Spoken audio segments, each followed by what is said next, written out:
Bismillahirrahmanirrahim.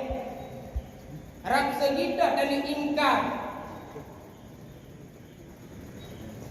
ibadah yang diperintahkan oleh Allah Ta'ala.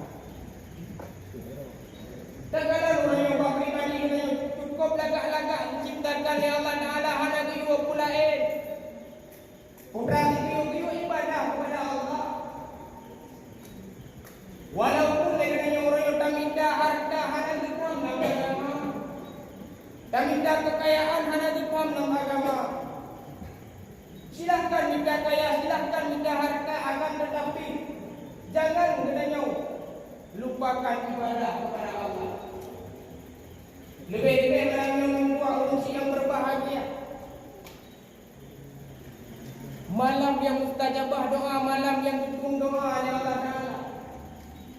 Malam yang dilipat gandakan bina amalan-amalan yang kita kerjakan. Setiap langkah yang kita nyoba, setiap doa yang kita nyoba, di sini Allah Subhanahu Wa Ta'ala lebih kepada kita yang pahala yang luar biasa ini. Hanya ada dunia bulan-bulan yang lain. Yang tu bulan Ramadan yang tapi syarat lebih kepada kedainya.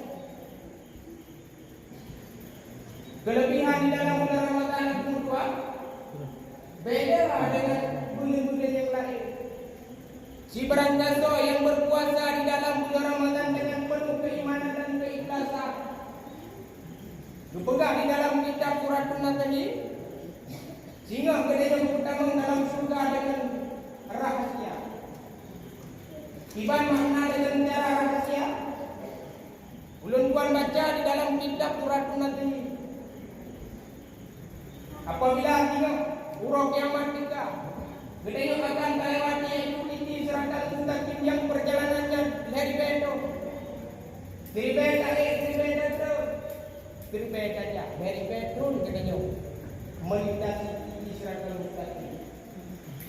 Dikarenakan dengan masalah ternyata puasa dengan penuh keimanan dan keikhlasan, maka Allah Subhanahu Wa Ta'ala hantupi gedenya langkah kudunya dari betul karena kebukaan Allah Ta'ala tambah bentuk amalan kedanya yang amalan tersebut dukungan kepada kendaraan rukun dengan kendaraannya